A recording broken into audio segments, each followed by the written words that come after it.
นามัตถุรัตนตยสะขอนอบน้อมแด่พระรัตนตรัยด้วยเสียงเก้าเจริญสุขเจริญพรญาติโยมสาธุชนทุกคนทุกท่านเนาะ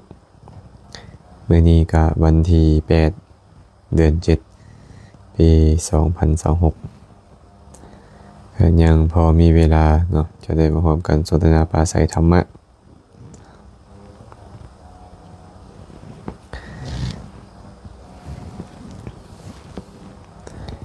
เมื่อนี้ก็จะมีเวลาอยู่น้อยหนึ่งให้พวกเราได้พร้อมกันสนทนาปราศัยท่านใดที่เข้ามาแล้วก็ซอยคอมเมนต์มาเด้อว่า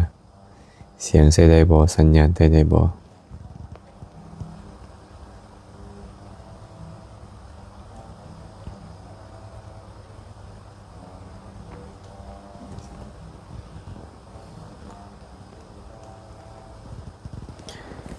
เสียงน่าจะพอใช้ได้เนาะ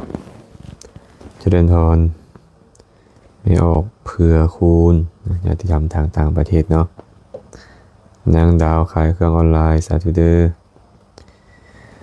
สุมิตากราบอาจารย์เจริญพรสาธุอนุโมทนาบุญนำเขียวพงสวัสดิ์สาธุสาธุสาธุเจริญพรสาธุอย่าลืมเด้อท่านใดเข้ามาแล้วใส่คอมเมนต์มาได้ว่าเสียงชัดเจนบ่สัญญาณใช้ได้บ่และก็มีปัญหาธรรมะข้อใดที่คิดว่าจะเป็นประโยชน์ต่อตนเองต่อคนอื่นก็สามารถร่วมกันคอมเมนต์เข้ามาได้เนาะแล้วก็อย่าลืมเข้ามาแล้วแชร์ไปเป็นธรรมทานนำเพื่อให้หลายๆคนได้มีโอกาสมาร่วมสนทนาในสิ่งที่เป็นประโยชน์เนาะ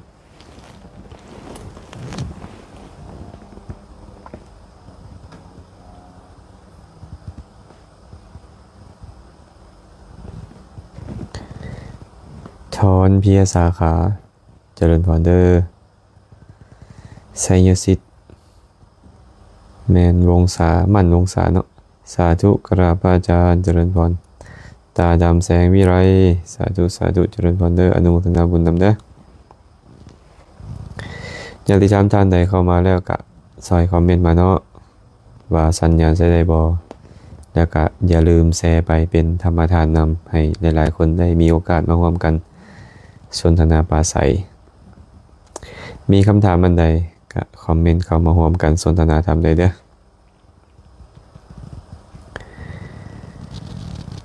รอถ่ายเวลาอีกจะน้อยหนึ่งนะรอถ่ายเวลาอีกจะน้อยหนึ่งอย่าลืมผู้ที่เข้ามาแล้วแชร์ไปเป็นธรรมทานเนาะไม่ออกเผื่อคูณอยู่ทางอเมริกาแจ้งดีค่ะน้อยสาธุสาธุวิทวัฒน์วงสาครกราบสาธุเจริญพรจอวรรณจิตนมัสการพระอาจารย์สาธุ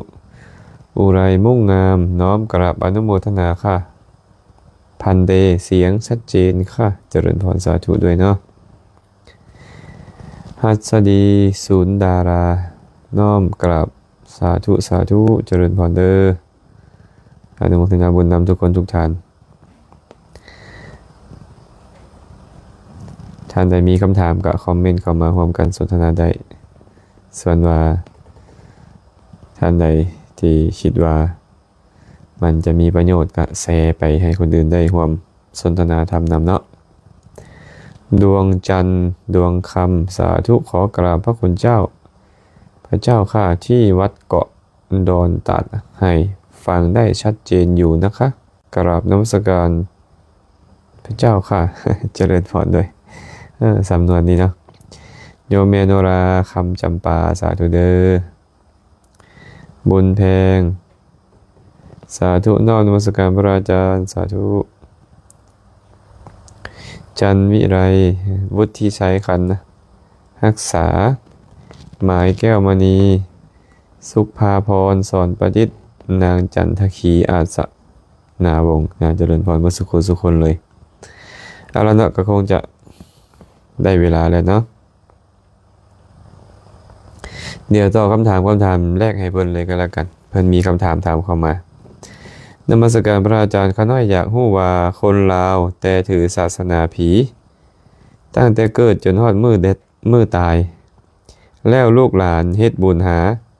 เพิ่นกะสิได้บุญอยู่บ่ข้าน้อยเพิ่นถามว่าเป็นคนลาวนี่แหละเป็นชาวพุทธนี่แหละขออภัยเป็นคนลาวนี่แหละแต่ว่าถือศาสนาผีตั้งแต่มื้อเกิดจนมื้อตายหากว่าลูกหลานนี่นะไปเฮ็ดบุญอุทิศบุญให้จะฮอดบ่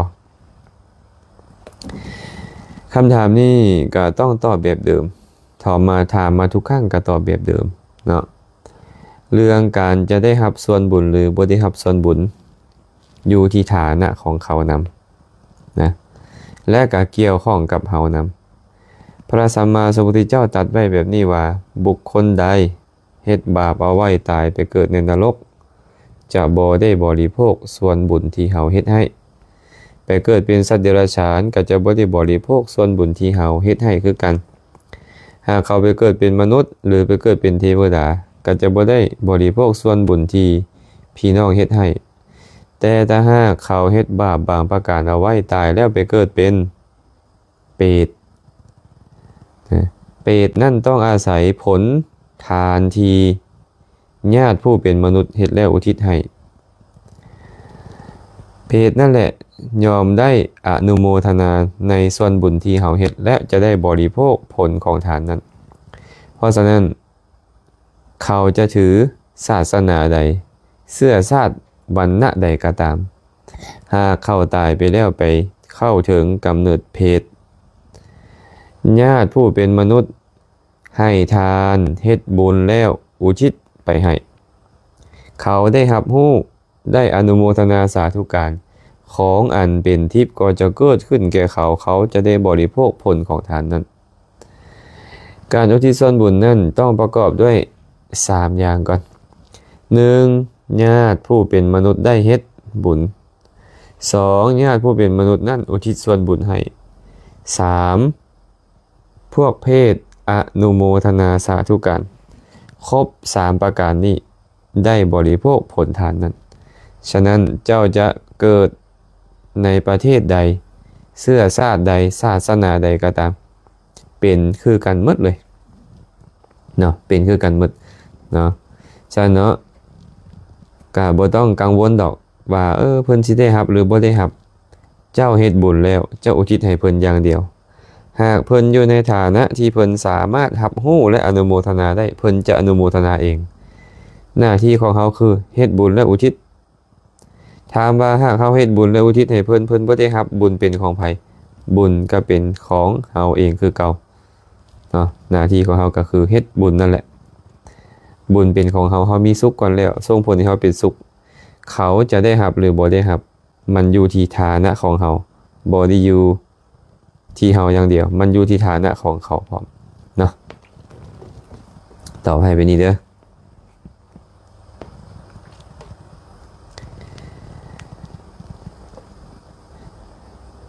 ทับตาแก้วกราบนมัสการพระอาจารย์โยมแม่ทับฟังจากฝั่งไทยเจ้าค่ะเจริญพรสาธุด้วยอนุโมทนาบุญเด้อ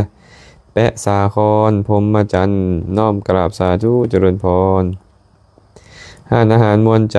ครับจัดงานทุกประเภทให้แม่ออกอุสาธุเด้ออนุโมทนาบุญนำหอมคำวิไลสาธุนมัสการพระอาจารย์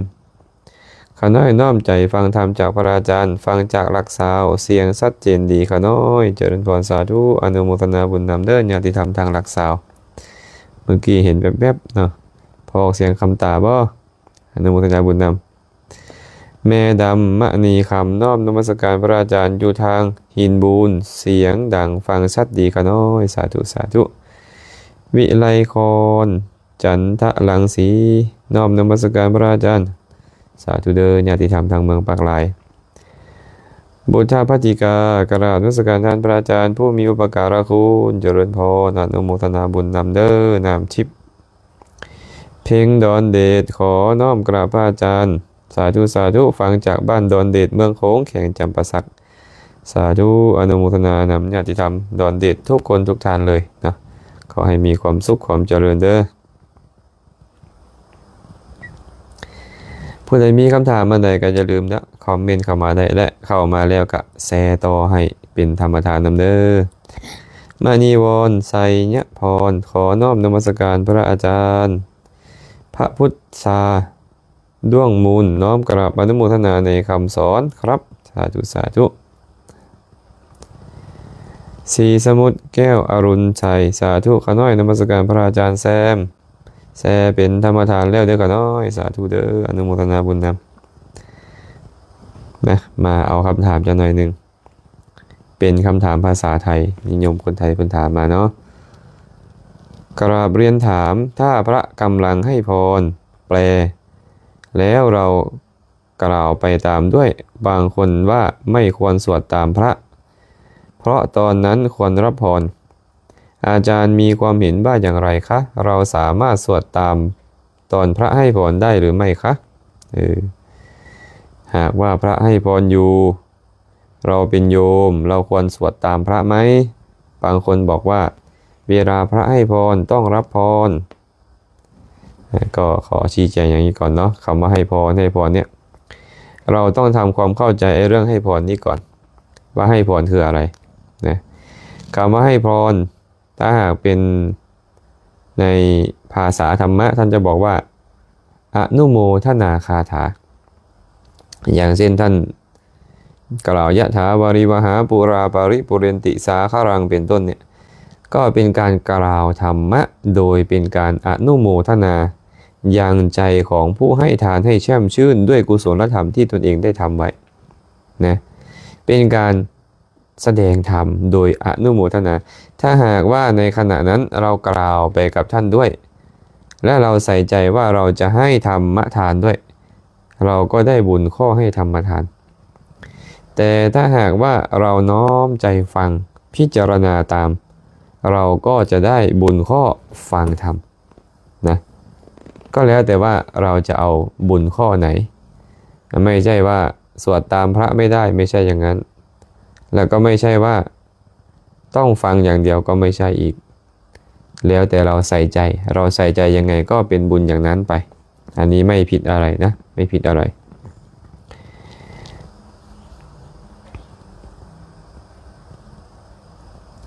ว่าเรื่องพุทโธให้เดคุณว่า พุทโธไปเลยเนาะพุทโธนี่นะพุทโธภาษาบาลีว่าพุทโธนี่นะเป็นยังไงพุทโธก็แปลว่าผู้รู้ผู้ตื่นผู้เบิกบานรู้อย่างไรรู้อริยสัจสี่ตามความเป็นจริงรู้อริยสัจสี่ว่าทุกเหตุเกิดทุกเหตุดับทุกและทางดับทุกตามความเป็นจริงนี่เอิ้นว่าพุทโธเนาะตื่นจากอย่างไรตื่นจากความหลับไหลคือกิเลสผู้ใดก็ตามยังถือกิเลสครอบงำอยู่ยังถือความโลภความโกรธความหลงความอิจฉาริษยาความขี้ทีความสิงสังก้มหลุมอยู่บุคคลนั่นชื่อว่าผู้หลับอยู่เนาะผู้ใดก็ตามละกิเลสเหล่านั้นได้แล้วเอิ้นว่าผู้ตื่นผู้ฮู้ผู้เบิกบานแบบนี้นะเพราะฉะนั้นคำว่าพุทโธก็เป็นพระนามของพระสัมมาสัมพุทธเจ้าที่ได้มาเพราะการละกิเลสหากว่าเขาไปตามระลึกถึงพุทโธเป็นบุญบ่แน่นอนแหละตามระลึกถึงผู้มีพระคุณยิ่งใหญ่กุศลกันยิ่งใหญ่ตามที่นี่เขาไปสาธยายได้บุญบ่ก็แน่นอนหากใจเจ้าจดจ่ออยู่ในคำว่าพุทโธนั่นก็ได้บุญแต่หากว่าแค่สาธยายพุทโธและเป็นกรรมฐานนะบอกอาจารย์อันนี้ก็ต้องยังบอกว่ายังบ่คันแม่นเนาะ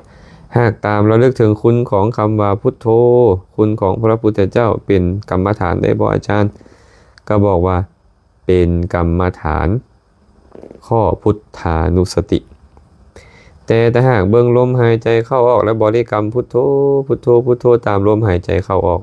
อันนั้นก็เป็นกรรมฐานข้ออานาปานสติในส่วนเบื้องต้นเนาะจะบ่ได้อธิบายหลายเด้อคำว่าพุทโธนี่เด้อคำมณีวงศ์นมัสการพระอาจารย์สาธุกิมพรสาธุรัตนพรแก้วอุดรแม่นบ่อ่านผิดขออภัยเดี๋ยวน้อมกราบสาธุกัญญาป ปัญญานุวงศ์สาธุสาธุเสียงได้ยินน้อมกราบนมัสการพระอาจารย์แถมอยู่พระอาจารย์แซมอยู่ทาง USA สาธุอนุโมทนานำอักขสรหลวงราชนมัสการนางสมาธิได้จะอานิสงส์บ่พระอาจารย์โอ้แสดงว่าเพิ่นเขียนผิดเนาะแต่ว่าเขากะแปลเพิ่นเด้อเพิ่นบอกว่าถ้าหากนางสมาธิได้จะมีอานิสงส์บ่กะอานิสงส์ของการนั่งสมาธิเป็นแนวใดตอนที่ใจเป็นสมาธิเป็นบุญหากถามว่าบุญเป็นอานิสงส์บ่ก็แน่นอนแหละบุญเป็นอานิสงส์อานิสงส์ของการเจริญสมาธินี่โอ้ยมีคุณค่าหลายได้บ่ฝันให้เป็นต้นได้มีสมาธิดีนี่จะบ่ฝันให้รับเป็นสุขตื่นเป็นสุขเนาะเทวดาก็รักษาเพราะผู้คนผู้มีสมาธิก็ย่อมมีสตินำเพราะฉะนั้นดีหมดแหละเนาะและถามว่าเมื่อสมาธิดีขึ้นนี่นะอันใดตามมาล่ะความคิดความอ่านก็ดีปัญญาก็ได้โอกาสเกิดขึ้นได้ง่ายการใช้ชีวิตก็จะราบรื่นเนาะบุญกุศลในสมาธิก็เป็นบุญกุศลสั้นสูงอีกเมื่อเป็นบุญกุศลสั้นสูงก็เป็นปัจจัยให้บุญเก่าเฮานี่ได้โอกาสส่งผลให้เฮาได้เสวยสุขเรื่อยๆอันนี้ดีปัจจุบันชาตินี้ก็ดีผลของมันก็เป็นปัจจัยเกื้อกูลแก่ความสุขในอนาคตพร้อมสันเนาะเจริญสมาธินี่ดีหลายเด้อมันเป็นเหตุให้เฮาบ่ฟุ้งซ่านเด้เมื่อเฮาบ่ฟุ้งซ่านเฮ็ดอีหยังก็เฮ็ดด้วยสติด้วยปัญญา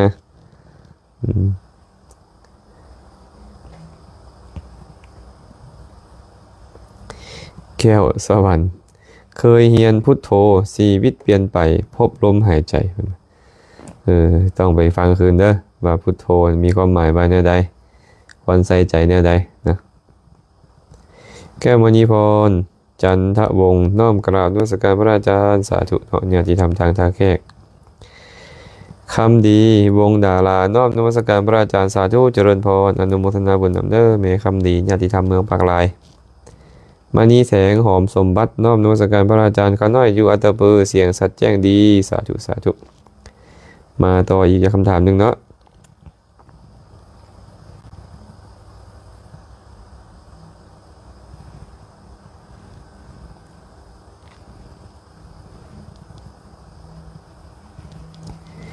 นมัสการพันเตข้าน้อยขอถามพันเตเดเคยะเวยากรณะคาถาอุทานะอิติวุตกะชาตกะอัพพุตะเวทันละข้าน้อยบ่ฮู้ความหมายของขอให้พันเตเมตตาตอบข้าน้อยเดเพิ่นคงหมายถึงคำสอนของพระสัมมาสัมพุทธเจ้าที่เอิ้นว่านาวังคะสัตถุศาสตร์สัตถุศาสตร์คือว่าคำสั่งสอนของพระศาสดานวังคะก็คือประกอบด้วยองค์9สุตตะเคยะเวยากรณะคาถาอุทานอิติวุตกะชาตกะอัพพุตะเวทันละธรรมสุตตะก็คือพระสูตรที่มีชื่อสูตรอย่างเช่นมงคลละสูตรบ่รัตนสูตรบ่เนี่ยเป็นต้นเนาะ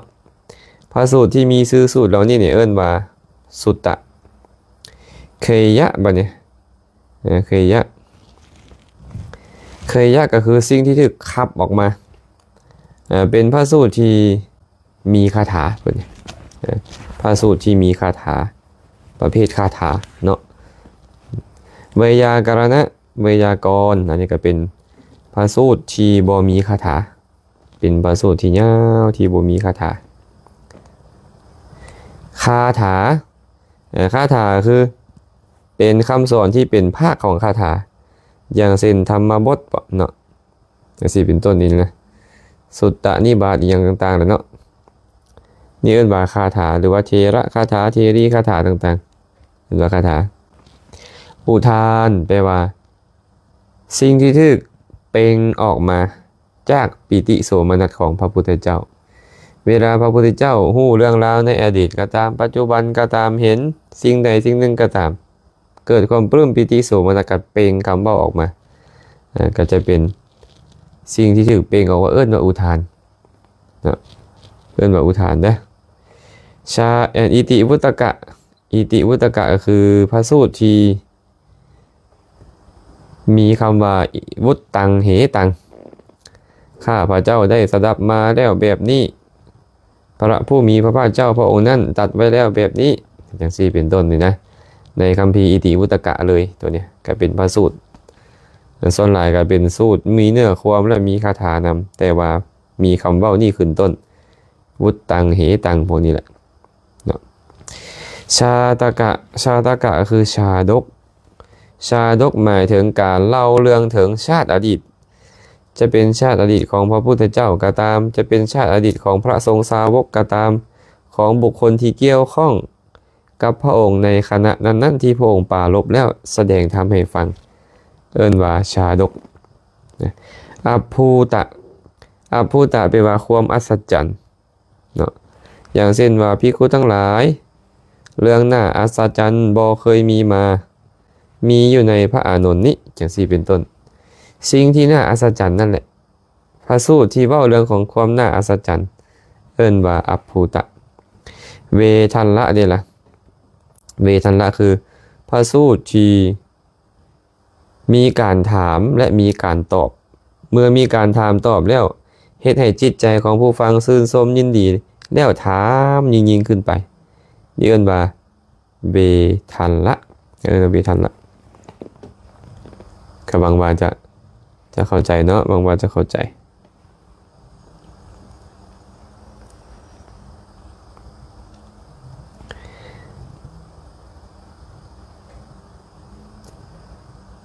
มาอีกคำถามหนึ่งเนอะ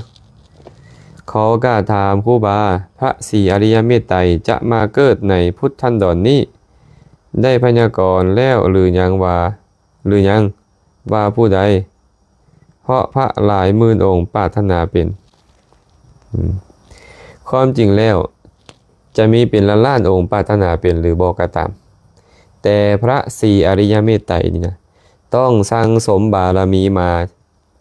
16อสงไขยยิ่งด้วยแสนกับแล้วกับสุดท้ายคือกับนี่แล้วเพิ่นสร้างสมบารมีมาเต็มบริบูรณ์แล้วรอแต่มื้อจะมาอุบัติขึ้นในโลกเจ้าหาก็มาปรารถนามื้อนี้มื้อวานซาดแล้วหรืออสงไขยแล้วนี่ก็ตามแต่เพิ่นปรารถนามาแล้ว16อสงไขยยิ่งด้วยแสนกับชื่อพยากรณ์มาแล้ว16อสงไขยยิ่งด้วยแสนกับนะเพิ่นจะมาอุบัติในพุทธันดรนี้แน่นอนเนาะแต่อยู่ในช่วงยุคคนมีอายุ 80,000 ปีจึงจะมาอุบัติขึ้นในโลกในยุคเฮานี่ยังบ่ต้องเว้าฮอดดอกเนาะเฮาจะอายุสั้นลงคนเฮาเนี่ยฮอด10 ปี10 ปีแล้วอายุยืนขึ้นหากในพระสูตรจักรวรรดิสูตรเพิ่นจะบอกว่าขึ้นสู่อายุ 80,000 ปีแต่ในอัตถกถาอธิบายว่าขึ้นไปสู่อาสงไขยปี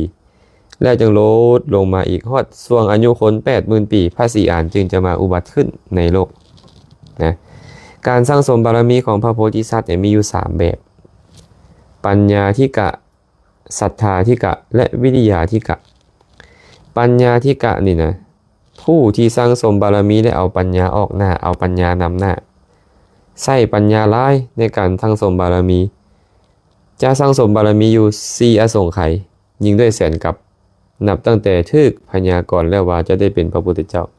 อย่างเช่นพระพุทธเจ้าของเฮานี่4อสงไขยยิ่งด้วยแสนกับประเภทที่2ศรัทธาธิกะสร้างสมบารมีนับตั้งแต่มื้อทึกพยากรณ์จนฮอดมื้อตรัสรู้เนี่ย8อสงไขยยิ่งด้วยแสนกับอย่างเช่นพระพุทธเจ้าพระนามว่ากัสสปะปงก่อนหน้านี้สร้างสมบารมี8อสงไขยส่วนวิริยาธิกะสร้างสมโดยเอาความเพียรออกหน้าเพื่อนนี่จะขนสัตว์ออกไปจากโลกนี้ร้ายที่สุดเลยเนี่ยเอิ้นว่าวิริยาธิกะยิ่งด้วยความเพียรต้องสร้างสมบารมี16อสงไขยและเศษอีกแสนของมหากัปจึงจะตรัสรู้ได้ฉะนั้นพระศรีอานนี่นะเพิ่นปรารถนามาดนนานแล้วก่อนพระพุทธเจ้าของเขาพุ่นอีกแต่สร้างสมบารมีมาก่อนพระพุทธเจ้าพระนามวาโคดมนี้อีกเนาะเพราะว่าพระพุทธเจ้าพระนามวาโคดมสร้างสมบารมีแค่4อสงไขยนึงเด้แต่ว่าพระศรีอานนี่16อสงไขยนะแสดงว่า4เท่าโตของพระพุทธเจ้าของเขา พระพุทธเจ้าของเฮานี่สร้างสมบารมี4อสงไขยเองแต่พระศรีอาน16อสงไขยจึงต่างกันเนาะฉะนั้นเนาะยุคพระศรีอานจะมาอุบัติในโลกนี่นะจะบ่แม่นขาลงไปแบบนี้บ่ต้องหวัง100 ปีผ่านไปอายุสั้นลงปีหนึ่ง100 ปีผ่านไปอายุสั้นลงปีหนึ่งสั้นลงจนฮอด10 ปีหลังจากฮอด10 ปีแล้วคนจะฆ่าจะแกล้งกันเอิ้นว่ามิฆสัญญีเห็นกันเป็นสัตว์สาว่าสิ่งไปหมดฆ่านำใดก็ได้หลังจากนั้นก็เลยมีคนจำนวนหนึ่งที่บ่ชื่อฆ่ากันมาเจริญเมตตากรุณาต่อกันอายุก็ยืนขึ้นจนฮอดอสงไขยปีแล้วจึงลดลงมาอีกฮอด 80,000 ปียุค 80,000 ปีมนุษย์มีอายุ 80,000 ปีพระศรีอานจึงจะมาอุบัติขึ้นในโลกคันเจ้าปรารถนามื้อนี้มื้ออื่นนี้ปรารถนามื้อนี้มื้อวานนี้และอยากเป็นพระพุทธเจ้าบ่ต้องคิดกันแล้วกันเนาะอีกโดนนานและบ่แน่นอนพร้อมผู้ที่แน่นอนแล้วเท่านั้นจึงมีกำหนดว่า4อสงไขยยิ่งด้วยแสนกับ8อสงไขยยิ่งด้วยแสนกับ16อสงไขยยิ่งด้วยแสนกับเนาะคืออาตมานี่ก็ปรารถนาแต่ว่าบ่ฮู้ว่าจะบรรลุได้บ่ในอนาคตเนาะเฮาเป็นเพียงผู้ปรารถนายังบ่ทันแม่นว่าจะได้เป็นแท้แต่ว่าเฮามีจุดหมายแล้วว่าเฮาต้องเป็นให้ได้ก็ต้องรอเวลาอีกโดนชาติใดจะพ่อพระพุทธเจ้าพระองค์ใดพระองค์หนึ่งเมื่อได้พ่อพระพุทธเจ้าได้จังทึกพยากรณ์จากเพิ่นจังคอยสิได้สร้างสมบารมีอย่างตามอีก4อสงไขยหรือ8หรือ16อสงไขยตามแต่ว่าผู้นั้นปรารถนาเป็นพระพุทธเจ้าประเภทใดเนาะ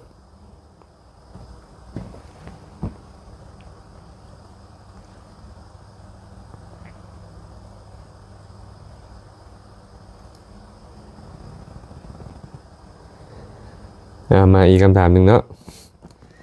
ข้าน้อยมีคำถามอยู่ว่ายกตัวอย่างตัวข้าน้อยเองมีศรัทธาเต็มเปี่ยมอยู่แล้วแต่บ่ได้ไปถวายทานด้วยมือของตนเองมีแต่น้อมจิตทรงปัจจัยไปร่วมถวายทานนำถ้าเป็นแบบนี้การถวายทานด้วยมือของตนและทรงไปทานด้วยจิตที่เริ่มใส่ศรัทธาที่เต็มเปี่ยมอยู่แล้วระหว่าง2อย่างนี้จะได้รับอานิสงส์ผลบุญกุศลเต็มคือกันบ่นิมนต์ท่านพระอาจารย์ช่วยตอบและเติมบุญให้พวกข้าน้อยผู้ยังบ่ทันมีโอกาสไปความถวายทานด้วยมือตนเองให้เต็มยิ่งขึ้นไปด้วยเถิดก็น่าคิดได้เนาะอันนี้ก็ได้เนาะบ่มีโอกาสไปเองเนื่องจากว่าอยู่ไกลบ่หรือเงื่อนไขบ่สะดวกฝากหมู่ไปจะได้บุญเต็มบ่ไอ้คำว่าบุญเต็มนี่มันหมายเขาว่าจังได๋ก่อนในบุญเต็มนี่นะบุญเต็มนี้มันควรจะประกอบด้วย3การก่อนให้ใจดีกำลังให้ใจผ่องใสให้ไปแล้วบ่เกิดความเดือดเนื้อร้อนใจมีแต่เกิดความปลื้มปิติยินดี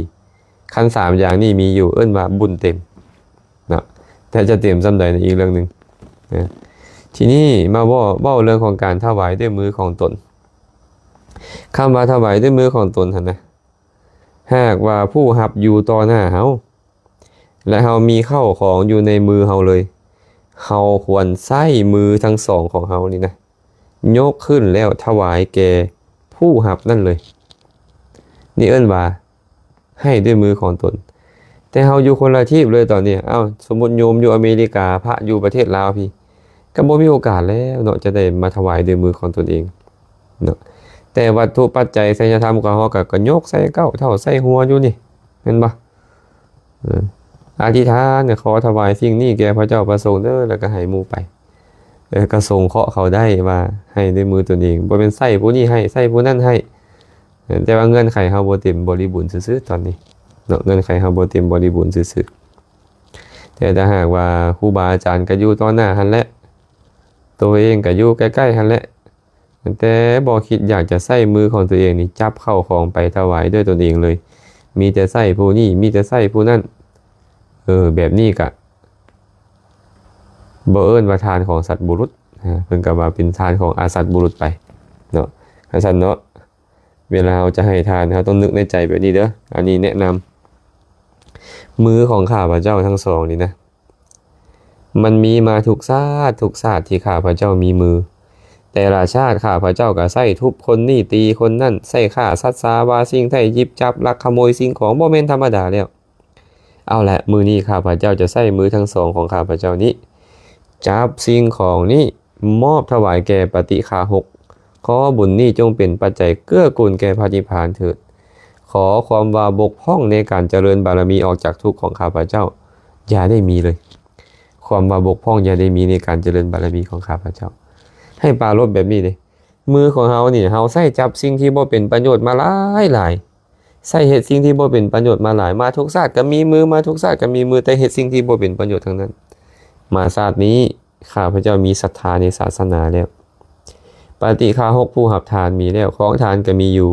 เอาแหละจะใส่มือทั้งสองของตัวเองยกของนี้ขึ้นให้ไปต้องคิดแบบนี้เลยเนาะหันคิดแบบนี้แหละโอ้เอิ้นว่าผู้มีปัญญาเป็นสัตว์บุรุษให้ทานแบบสัตว์บุรุษ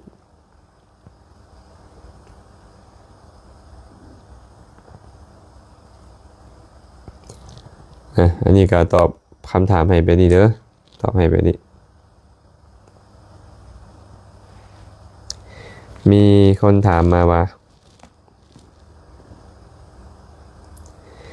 พระอาจารย์ข้าน้อยขอถามเดคำว่ายอดมุกแปลว่าหยังและคนตายแล้วญาติพี่น้องแต่งขายยอดมุก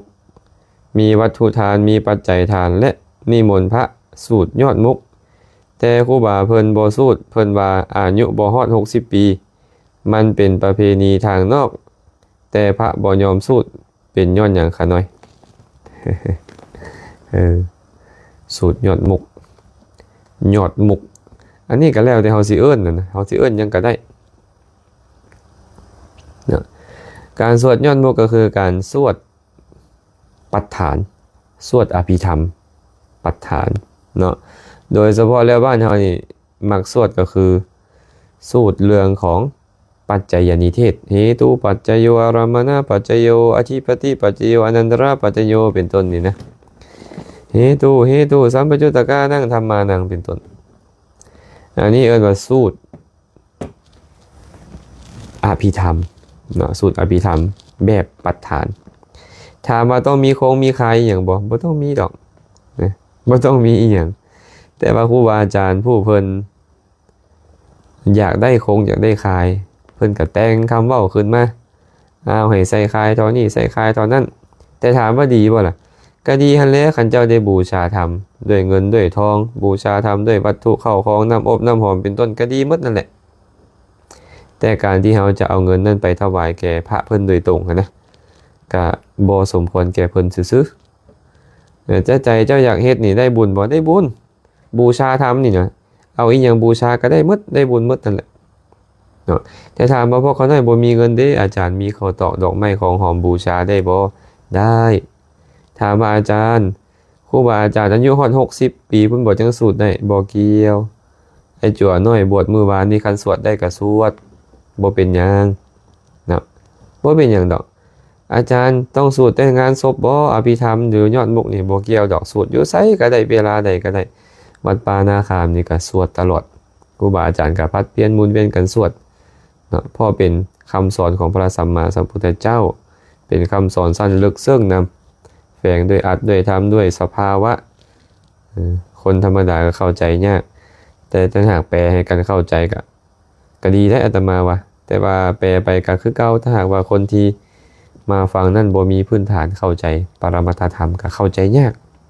เนาะอันนี้ตอบให้แบบนี้เด้อตอบให้แบบนี้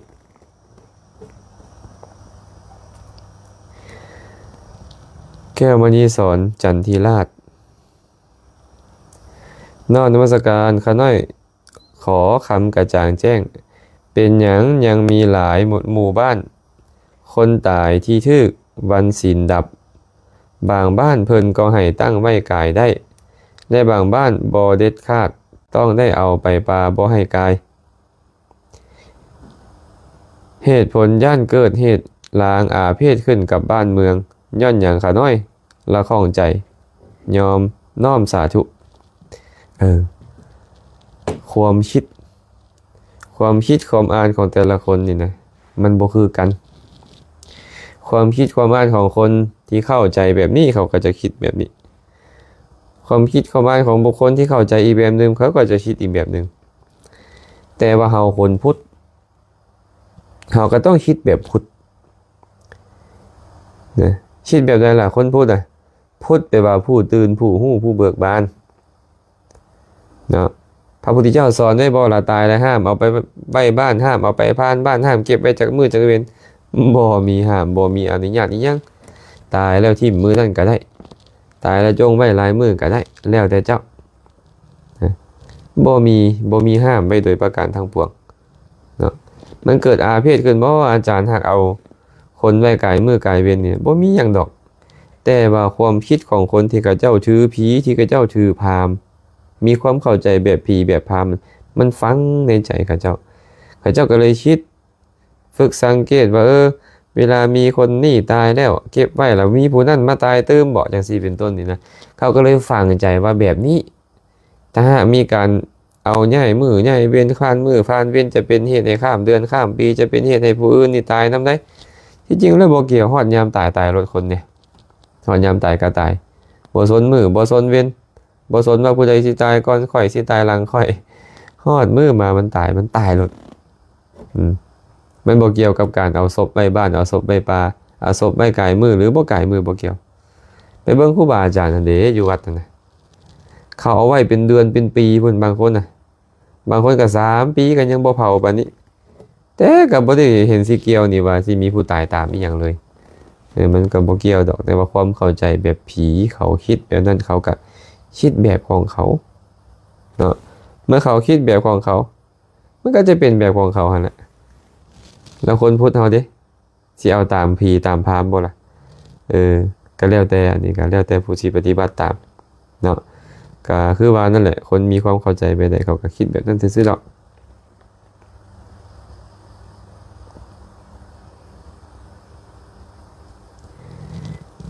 สายชนมาติกาขอโอกาสถามครับเจ้ากรรมนายเวรคือใครคือคนที่เราเคยทำร้ายเขาหรือเปล่าครับสาธุเจ้ากรรมนายเวรความจริงแล้วอาตมาเคยพูดเรื่องนี้ไปหลายรอบแล้วนะเจ้ากรรมนายเวรแยกเป็น2ส่วน1เจ้ากรรม2นายเวรคำว่าเจ้ากรรมก็คือผู้กระทำกรรมผู้กระทำกรรมไม่ใช่ใครอื่นโยมผู้กระทำกรรมก็ตัวเราเองกายกรรมก็เราทำทางกายเราเองวจีกรรมก็เราพูดออกมาทางวาจาเราเองมโนกรรมก็เราคิดทางใจเราเองคิดดีพูดดีทำดีก็เรียกว่ากรรมดีคิดไม่ดีพูดไม่ดีทำไม่ดีก็เรียกว่ากรรมชั่วแล้วใครเป็นเจ้ากรรมนี้ล่ะเราเป็นเจ้ากรรมเองเพราะเราทำกรรมเองพระพุทธเจ้าก็เลยบอกว่ากรรมมัสสะโกมหิคุณมีกรรมเป็นของตนนะส่วนนายเวรอยากจะให้แบ่งเป็น2ประเภทเวรภายในและเวรภายนอกนะเอาเวรภายในก่อนเวรภายในคืออะไรเวรภายในก็คือความโลภความโกรธความหลงความอิจฉาริษยาความตระหนี่ความถือเนื้อถือตัวความแข่งได้แข่งดีกิเลสในใจของเรานี่แหละความชั่วที่มันเกิดขึ้นในใจของเรานี่แหละเรียกว่าเวรภายในเวรภายในนะ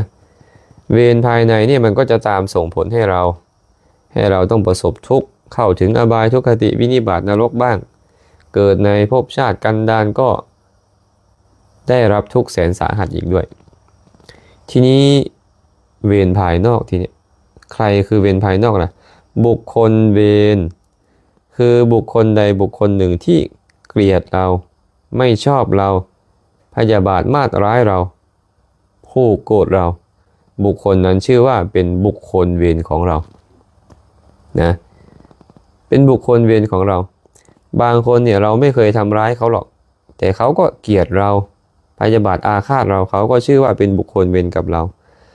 บางคนเราอาจจะเคยดุด่าว่าร้ายทุบตีเข้ามาเขาเลยผูกเวรว่าขอให้ข้าพเจ้าจงได้ทำร้ายบุคคลนี้จงได้ทุบตีบุคคลนี้จงได้เบียดเบียนบุคคลนี้เขาได้ผูกเวรมาอย่างนี้นี่ก็เรียกว่าบุคคลเวรฉะนั้นไม่จำเป็นว่าเป็นบุคคลที่เราเคยทำร้ายไหมบางคนเนี่ยถูกเราทำร้ายปรางตายแต่เราไปขอขมาลาโทษโอ้ฉันขอขมาลาโทษนะ อย่าโกรธอย่าเคืองอย่าผูกอาฆาตกันเลยเขาเป็นบัณฑิตเขามีปัญญาเขาก็ไม่ผูกเวรเราต่อเขาก็ยกโทษอภัยโทษให้แล้วก็ไม่ผูกเวรเราต่อแล้วก็ไม่มีเวรต่อกันแต่ถามว่าความโกรธที่เราไปประทุษร้ายเขาต่างๆนานาเนี่ยมันเป็นอโหสิกรรมไปด้วยไหมมันไม่เป็นนะกรรมนี้มันก็จะตามล้างผลาญคุณถึงคุณจะไปขอขมาลาโทษเขายกโทษให้คุณแล้วก็ตามแต่คุณยังต้องเสวยผลของกรรมชั่วที่คุณทำไว้แน่นอนนะถึงแม้ว่าคุณจะกลายเป็นพระอรหันต์แล้วก็ตามอย่างเช่นพระพุทธเจ้าของเราใช่ไหมพระองค์ก็เคยทำชั่วมาตกนรกมาก็เยอะเกิดเป็นสัตว์เดรัจฉานก็เป็นเกิดเป็นคนยากจนก็มีถึงแม้ว่าพระองค์จะสั่งสมบารมีสมบูรณ์แล้วพบชาติสุดท้ายนี้พระองค์ก็ยังต้องประสบทุกข์เพราะความชั่วที่พระองค์เคยทำมาก่อนพระองค์ไปกล่าวตูพระพุทธเจ้าพระนามว่ากัสสปะพระองค์ก็ต้องบำเพ็ญทุกขกิริยาทุกทรมานถึง6 ปีนะพระองค์ไปกล่าวตูไปว่าร้ายพระอริยเจ้าพระปัจเจกพุทธเจ้าในการก่อนพระองค์ก็ถูกกล่าวตูในภพชาติปัจจุบันด้วยพระองค์ก็ถูกดุด่าว่าร้ายในภพชาติปัจจุบันด้วยพระองค์เคยทำร้ายคนอื่นมาในอดีตพระองค์ก็ถูกพระเทวทัตกิ้งหินไปทุบเนี่ยผลของกรรมชั่วนั้นมันก็เลยยังต้องเสวยกันอยู่ฉะนั้นบุคคลเวรเนี่ยนี่นะเขาอาจจะเลิกผูกเวรกับเราได้แล้วไม่มีเวรกับเราแต่กิเลสเวรที่เกิดในใจของเราและเป็นเหตุให้เราสร้างกรรมเวรคือกรรมชั่วเนี่ยมันจะนำเราไปจนวันสุดท้ายที่เราบรรลุอรหันต์แล้วตายไม่ต้องเกิดอีกวันนั้นนะเมื่อตายปุ๊บพระอรหันต์ตายปุ๊บไม่ต้อง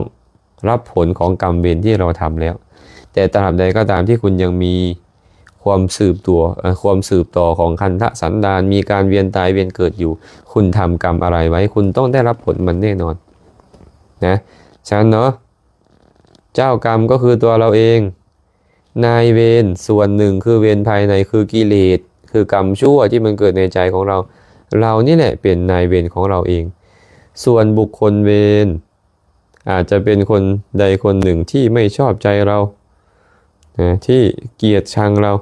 บุคคลนั้นก็จองเวรเราไปได้นะบุคคลเวรเราทำอะไรเขาไม่ได้นะแต่กิเลสเวรนี่เราสามารถทำให้มันลดลงจากใจเราได้เมื่อกิเลสเวรลดลงกรรมอันจะเกิดจากกิเลสเวรนั้นมันก็ลดลงไปตามด้วยฉะนั้นพระสัมมาสัมพุทธเจ้าจึงสอนให้เราละกิเลสเวรนะสอนให้ละกิเลสเวรนี่เรียกว่าเจ้ากรรมนายเวรอย่างแท้จริงเนาะตอบให้แบบนี้เนาะ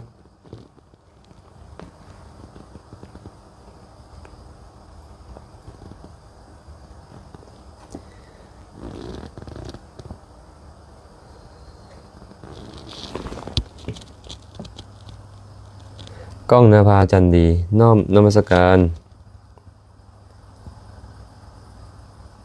ไปใส่แหละเขาได้ฟังธรรมพระอาจารย์ท่านหนึ่งว่านางสมาธิอยู่เหือนแล้วมันมักหลงไปแล้วกลับมาบ่ทึกอยากให้พระอาจารย์อธิบายให้ได้ว่าคำว่าหลงไปหมายความว่าอีหยังคะน้อย จังว่าเด้อนี่ไอ้ที่เพิ่นว่าลงไปเพิ่นหมายความว่าไงต้องถามเพิ่นนั่นเด้ให้อาจารย์ตอบให้นี่คือสิยังบ่ตรงประเด็นเพิ่นเพราะว่าเพิ่นเป็นคนเว้าว่านางสมาธิอยู่เหือนแล้วจะลงไปก็ต้องไปถามเพิ่นว่าอาจารย์คำว่าลงอาจารย์หมายถึงแนวใดให้อาจารย์ไปตอบแทนเพิ่นนี่มันสิบ่ตรงกับเพิ่นเด้เนาะ ลองตั้งคำถามมาใหม่เด้อลองตั้งคำถามมาใหม่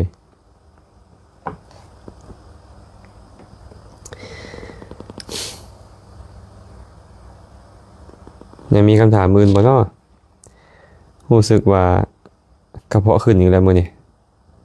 ไปชันหมักนาวมาตอนแรงกับสันขิงนะรู้สึกแสบๆกระเพาะหน่อยนึงคำถามก็น่าจะหมดแล้วเนาะมื้อนี้ก็คงจะบ่ใช้เวลาหลายขอหยุดการกล่าวสนทนาลงไว้เพียงเท่านี้ก่อนเด้อ บุญใดกุศลใดที่ทุกคนทุกท่านเฮ็ดแล้วอาตมาก็ขออนุโมทนาสาธุการนำมื้อนี้ถ้าอาตมาภาพได้ใช้คำเว้าคำจาอันใดกระทบกระทั่งจิตใจท่านผู้ใดผู้หนึ่งก็ขอขมาลาโทษนำเด้อคำถามใดที่ตอบไปแล้วยังบ่ชัดเจนก็ถามเข้ามาใหม่ส่วนคำถามใดยังบ่ได้ตอบก็ขอยกไว้เป็นมื้อใหม่มื้อนี้หรือมื้อผ่านมาก็ตามอาตมาได้เฮ็ดบุญกุศลอันใดก็ขอแบ่งบุญกุศลทั้งหมดให้ทุกคนทุกท่านจงมีส่วนร่วมขอให้สรรพสัตว์ทั้งหลายจงมีส่วนร่วมในบุญทั้งหลายเหล่านี้ขอให้สรรพสัตว์ทั้งหลายจงเป็นผู้มีความสุขโดยทั่วกันท้ายที่สุดแล้วก็ขอให้กุศลจงสะท้อนย้อนกลับมาให้ทุกคนทุกท่านจงได้ประสบพบเจอแต่ความสุขปราศจากทุกข์ทั้งปวงปรารถนาสิ่งหนึ่งประการใดอันเป็นไปในทางที่ชอบประกอบได้ทำแล้วก็ขอให้ความปรารถนาของทุกคนทุกท่านจงสำเร็จโดยทั่วกันเทอญ